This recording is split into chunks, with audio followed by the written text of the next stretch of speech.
After considerable religious comparative studies, and nothing was off limits, I have found, using a verbal process, the way that there is the exact same teaching nested in all of those religions and all of the world's religions. And I'm talking about Hinduism, Taoism, Buddhism, Judaism, Christianity, etc. Those are just like the big ones that are off the top of my head that I'm working with. They all nest that same teaching, and all of them use that same process. That was that was the programming of their day. That's how they constructed their stories, which was their media of the day. It was very big to them. So these are big things. It's a very fun puzzle. And just through hours and hours of sheer repetition of analyzing and testing and poking and prodding, I have found the way to unlock all of the teachings. And I'm going to share that with you in this video. Oh, hi, my name is Dan Paulson, and welcome to my channel, Just One Truth. And let's get started. But here's what I'm doing here. This is going to be an introduction. I'm going to start a series where I'm just going to jump in 20, 30-minute videos where I go grab verses from a variety of sources and use this exact same process to find out what is inside of there, what is nested inside of there. We're going to interpret them using this process. The process does something. It forces the person doing the interpreting to stay on course. You don't get to deviate. You don't get to make it whatever you want. We're trying to find out what the master teacher put in there. We're not trying to find out what we can come up with that fits there. We want to know what they are trying to tell us. Perhaps the easiest and most obvious example of why we need to do something like this is just looking at Christianity and seeing that there are, I know it's argued the amount, but many thousands of different denominations, different interpretations. So in this video, I will just create the introduction and show how this process is going to work. And then the rest of the videos, I'm just going to jump right straight into interpretation with them.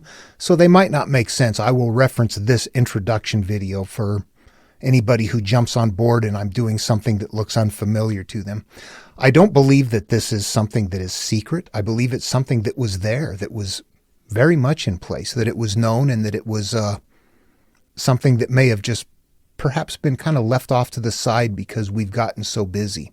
Once you see it, you'll realize, boy, there's nothing magic there at all. It's just a mental process. It is. And it brings us someplace. You can interact with it. Okay, so I have to tell you how it unfolds and how this works. And I will tell you that what I'm showing here is a process that if you stay within these parameters, you'll see what the results are.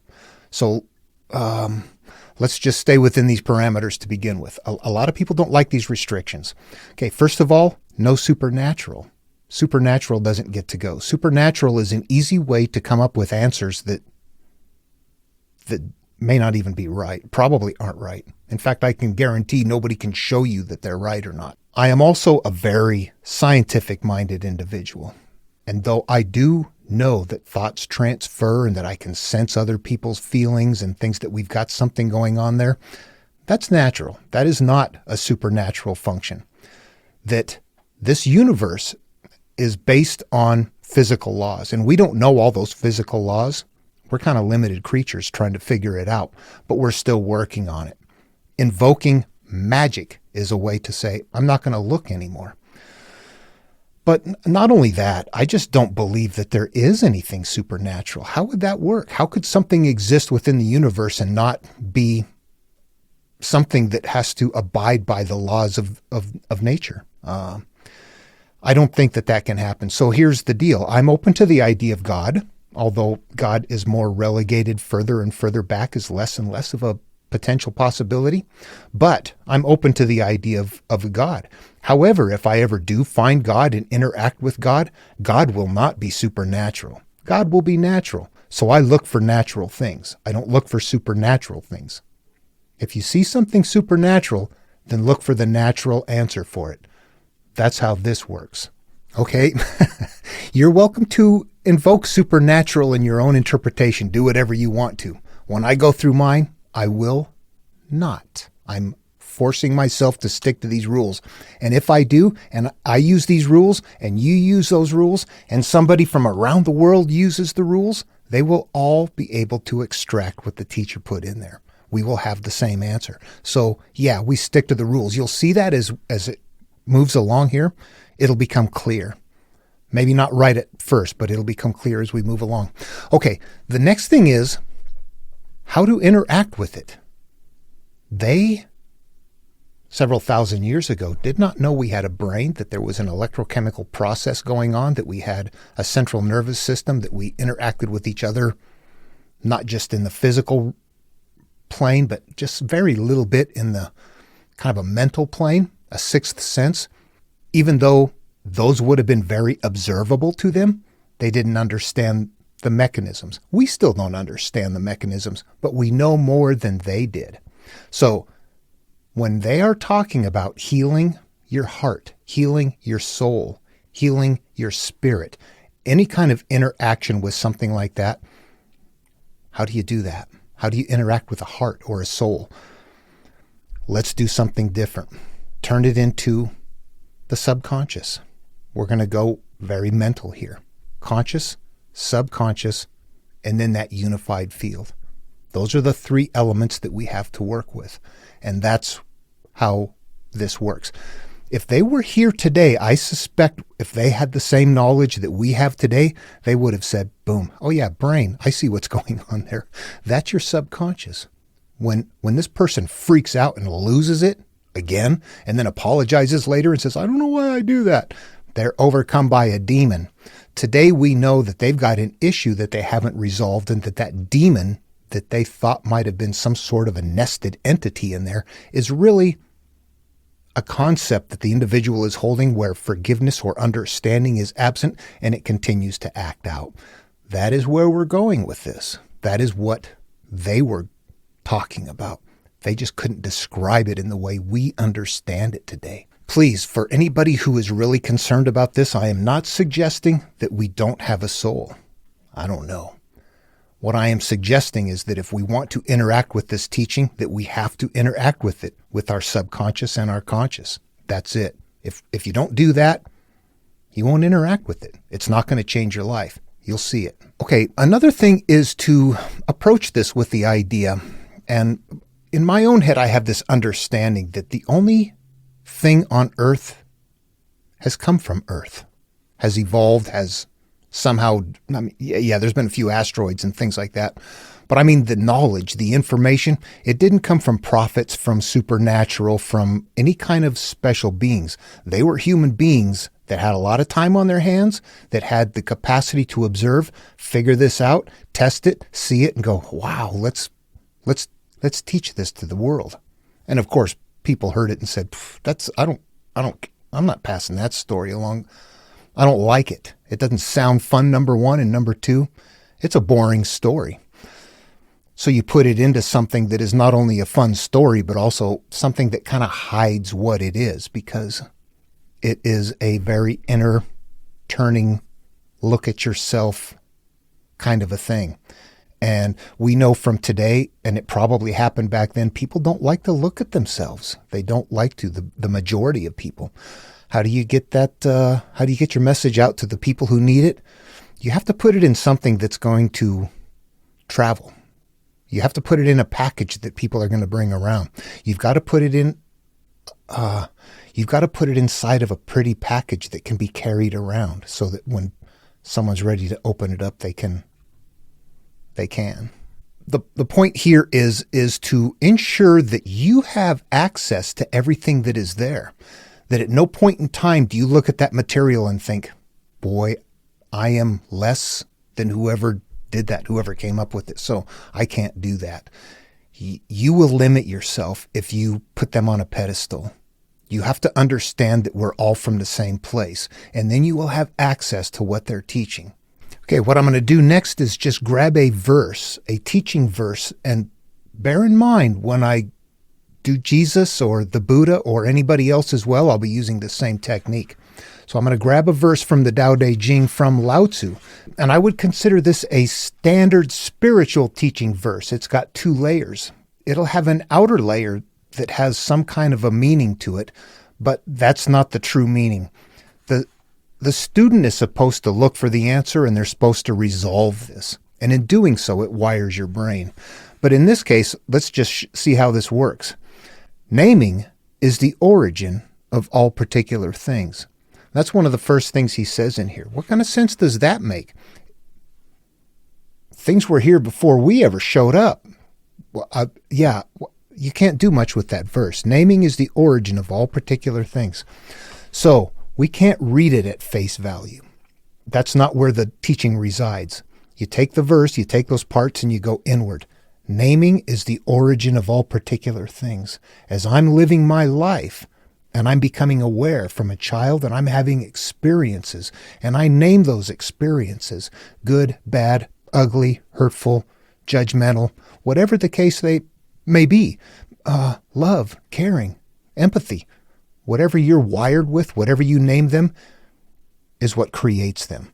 And that's only one verse. It's going to go on and continue along that theme. But that's what I mean as far as turning it inward on yourself to make it reveal the meaning. It is an inward verse. It's a spiritual verse. It's about your spirit. We can't go there, right? It is a verse to them that was a spiritual verse. They didn't understand how or why, but we know what it is. It's a mental process. We can engage with that. We understand that we became products of our life experiences. That's what he's saying right here. And that it's going to go on to say that in order to change your life experience, you must change those judgments that you made back then. That is how the teaching is going to unfold in all cases. Let me do one more example real quick. This one comes from Jesus. Do not judge so that you may not be judged. All right, well, we know that that doesn't happen in the real world. Even if you don't judge people, you might get judged back or vice versa. So it doesn't, you're not supposed to judge people, and that sounds good, but you have to judge things. You have to judge situations. Again, we run into a situation where it's difficult to reconcile what this actually means. It can't mean everything. You turn it inward, and it does mean everything. What you're judging is the same thing that Lau Tzu talked about when you named things. When you named things, you gave them their life. When you judge things, you're assigning them their value. Good, bad, ugly, hurtful, hateful, shameful, all those things. When you're judging them, you're putting them away that way. And then you will be judged based on them, which means they continue to play out. They're your experiences. They're both the same teaching, nested in different packages. Okay, and a minute ago, talking about the Tao Te Ching, I mentioned that I considered it a 2-layer spiritual teaching. What we have with Jesus is a 3-layer teaching, and it's a religious teaching. The spiritual component is there. It is nested in. And by spiritual, I mean inner turning. You apply it. The outer looking, you turn it over to outward. That is an additional component part that got added from the teaching. The teaching is still there. The packaging is simply different. And I'm going to, this is difficult for a lot of people. To a lot of people, Jesus is Christ and Lord. To me, Jesus and Buddha and Lau Tzu were all, they may not have even existed. It's about a body of work. It's the teaching. I don't look at it that way, and I don't approach it that way. So that's something that I want everybody to be aware of going into it. I don't want to pull any punches there. The 3-layer, let's take a look at that for a second. I'm going to use a different verse, another one from Jesus, but it's a very simple verse. Blessed are the poor in spirit, for theirs is the kingdom of heaven. Okay, the 3 layers. We look at the first layer, and blessed are the poor in spirit. How does one accomplish that? For theirs is the kingdom of heaven. Kingdom of heaven in Christian belief is a place you live for eternity after you die, provided you've met certain criteria. According to this verse, that criteria is what? To be poor in spirit. Is that right? You just be poor in spirit and you're going to heaven? I don't find a way to reconcile this verse mentally, despite the fact that you can make it sound good and wonderful and flowery. I can't interact with it. I don't know what to do with it. It just sounds like rejoice. On a Christian site I went to just to check what they had was, we must be humble in our spirits. And that was a quote from the late Billy Graham. That was his way of interpreting it. We must be humble in our spirits. Poor, humble, I can see that. You want to be humble. You want to be not arrogant. You don't want to be egotistical. Those are all good qualities and characteristics. And I support all of that. It sounds good. But let's take that last step. Well, before I do take the last step, that step number 2 right there, blessed are the poor in spirit, whatever that means. This is the layer right here where people will look at these verses and say, no, I don't think it means that. It means something different. Right here is where the split in denominations from the church comes into play. This is where the interpretive variations come into play. This is where people not using rules and just kind of looking at it with a preconceived idea of what religion is about. They work at mentally managing this verse until it makes sense and it supports what they already believe. But it's not a good way to find out what the master put in there. So let's do this. Turn it inward. Poor in spirit, what do we have? We have our subconscious. Remember, we made that shift. When you're first born, your spirit is poor. You are empty. You're in bliss. As you grow and as you develop, that's when you begin to learn your judgments and you have your experiences that you begin to put away. Unbeknownst to us, when we're hurt, when we're raped, molested, beaten, all of those things, we get angry. We put that away. We hold it inside of us, and it's going to continue to act out and hurt our lives. That is what is going into our spirits. A poor spirit is devoid of those things. Poor is devoid of. Spirit, devoid of things in your, we're going to go to subconscious, remember? For theirs is the kingdom of heaven. This verse doesn't stand alone. Jesus in other places said the kingdom of heaven is within, and to get there, do so like a child. What we begin to see over and over again is this conceptual idea that you need to get rid of your beliefs. The beliefs that are convictions, that are hatreds, that are shame, that are hurtful, that are harmful, the ones that continue to play out over and over and over again in your life. Remember, the measure that you judge others is the same measure that you will be judged over and over again. This is Lau Tzu's wagon wheel. What is in the hub makes that wheel come around and around and around, and it drives the cart. These are the teachings that when you get to layer 3 and turn it inward, that they begin to reveal that they're not taking you to a physical location, they're taking you to a mental state of being. That is what there is. And to speak on that a little bit more, what we see in the layering, for theirs is the kingdom of heaven. Kingdom of heaven is a way to describe that state of being. Lao Tzu would call it the Tao. It's the way you flow in the Tao.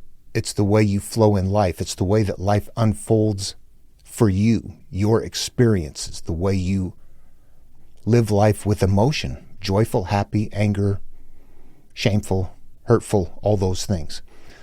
The kingdom of heaven, though, is what makes this a religious genre of that carrying case. The Taoism and the Buddhism don't contain this layer right here, although they contain the teaching. This one right here contains that additional layer. All it is you put that kingdom of heaven in there. You could rephrase this to something that all 3 of them would agree upon, I believe, and it would say, blessed are you who are devoid of your convictions and judgments, for you will be happy. That is what this is saying, and that is what I am going to find in here, that we're all going to find.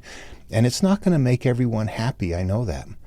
But that's okay. There are plenty of sites out there that will cover the layer 2 and take you all over the place. This takes you somewhere else. In fact, to be honest, where this takes you is in yourself. This is where it becomes a path that only you can take. Everybody's path is different because we have different experiences, but the destination's the same. We're looking for inner peace and happiness. We have to go through different things to get there because we've accumulated different things along the way that are interfering with that.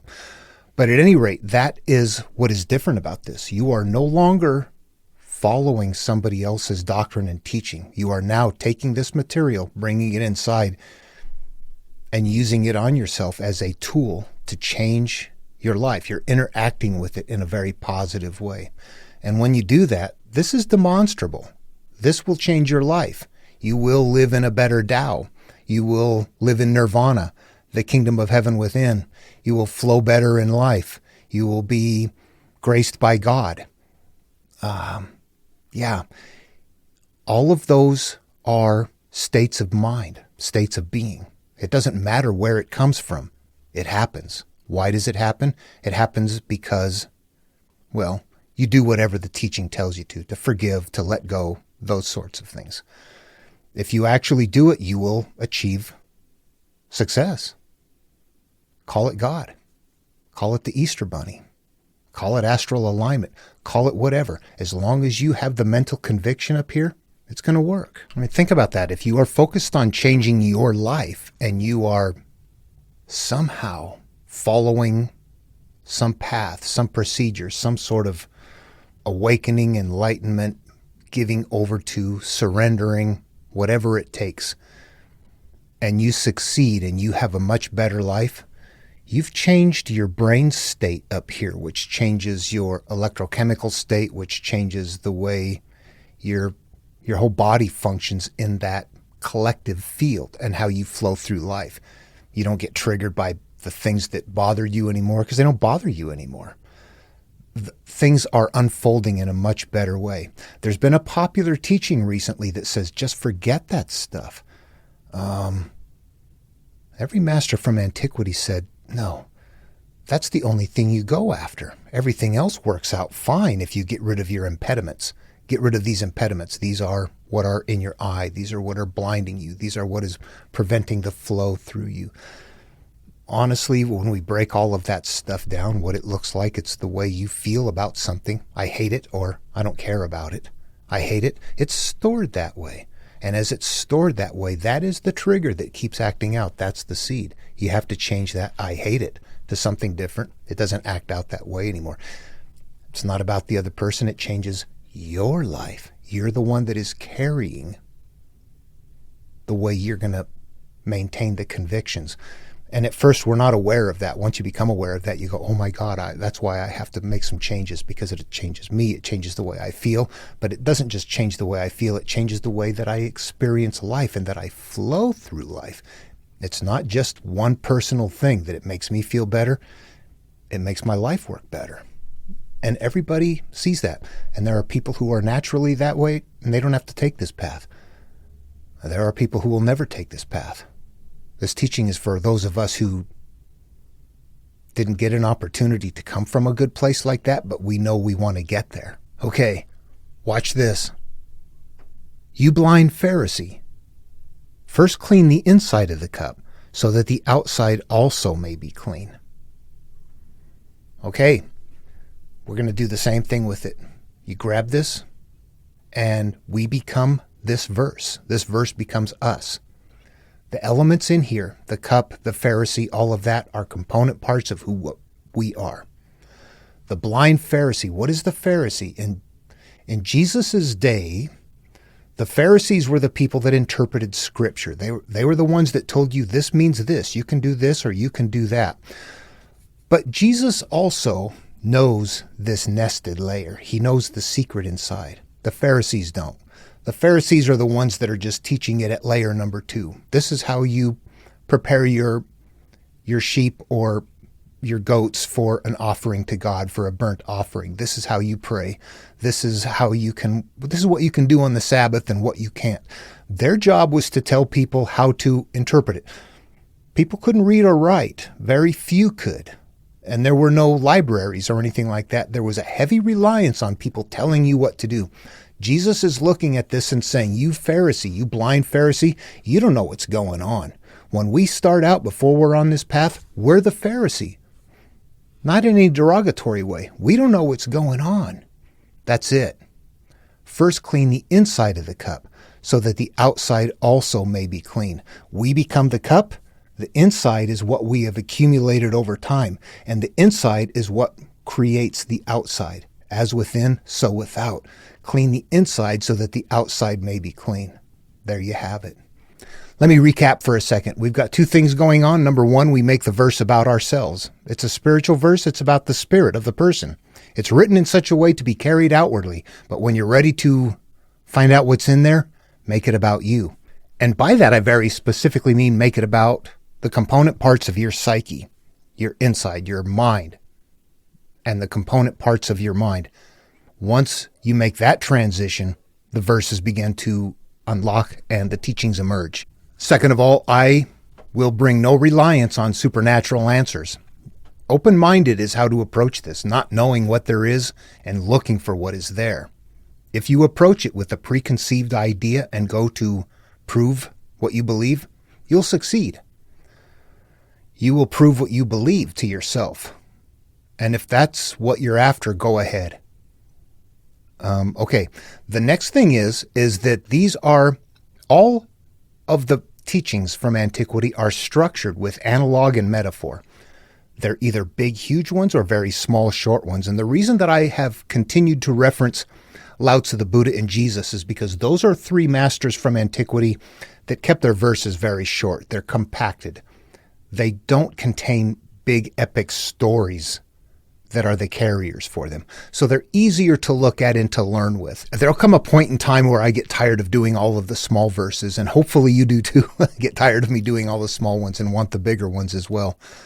Everything from the Bhagavad Gita, from Hinduism to, well, Genesis. You would not believe what is in Genesis. We'll keep it short. Let's talk about something for a second that most people are probably familiar with, a Greek epic poem. A simple one that isn't one of the best ones out there, but it's a short, simple one that's very easy to follow. It's called Jason and the Argonauts. Jason and the Argonauts is a hero's journey epic, the way that it's written. The way it is followed is that you become Jason and you go on that adventure, but you start at your conscious, you turn to your subconscious, and you play out that entire adventure in your psyche. At any rate, as you can well imagine, that the bigger stories that contain a lot more parts to them are not the best place to start. So we'll keep down to the short, concise ones. And it's going to be kind of new to a lot of people. Once you see it and once you start seeing the process and realize it's just kind of a language shift almost. You're just, honestly, what they're doing in their day is taking analogs from their culture, things that they can see in the lives that they lived. And they were trying to correlate those somehow as to something inside up here. We're going to see references, for example, where we can use conscious and subconscious. They didn't have those terms, but they will use husband and wife or father and son. There could be different references to these, how the conscious and the subconscious should be married, but that they can get divorced and that they need to get back together again. That these are images that are being used as analogs from the things that they had in their culture as a way to nest the teaching. It's what they had available to them. So as we move along, we're going to see that. We will also see that those analogs are being used all over the place, but they might vary. Lao Tzu from China is going to be using different analogs than Buddha from Tibet, or that Jesus will, or any of the other people from different places in the world. But they will use analogs that are in their culture. So we will keep looking for analogs, just recognizing that they're probably culturally a little bit different. That's easy to spot. And okay, I don't know how much more to cover in this one video and keep it at a reasonable length. I think the better thing to do is to just start here, and then for the next couple of videos, I will keep enhancing it. We'll keep bringing more into it and adding more into it. It actually is not all that complicated. What seems difficult at first is just the foreign nature of it. Once that shift is made, it actually becomes kind of fun and interesting. If you can imagine a story with your eyes looking outward, and now imagine that same story with your eyes closed, looking into your imagination. That's the shift. Plus, they don't know how to describe what's inside. I don't know that we do much better. But if we can figure out what they're describing and correlate it to what we see and what we know today, we can interact with this and we can change our lives. And I think I'll leave it at that for now. I hope it sounds interesting. It's a fascination for me. And please feel free to post any comments or questions. I do want to head off that one guy that's going to say this is New Age.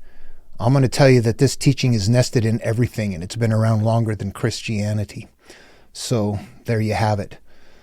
This is how it will work on this channel in my exploring. And there may be more to it. This is theoretical. The thing is that it's incredibly consistent. So much so, it gets your attention. It gets your attention. Anyway, thanks again for viewing. This is fun to share. I am kind of excited about it, but at the same time, I can't help but feel a little trepidation about putting it out there. So anyway, thank you again for viewing, and I'm looking forward to just exchanging ideas with everyone. Love one another. I'll see you in the next video.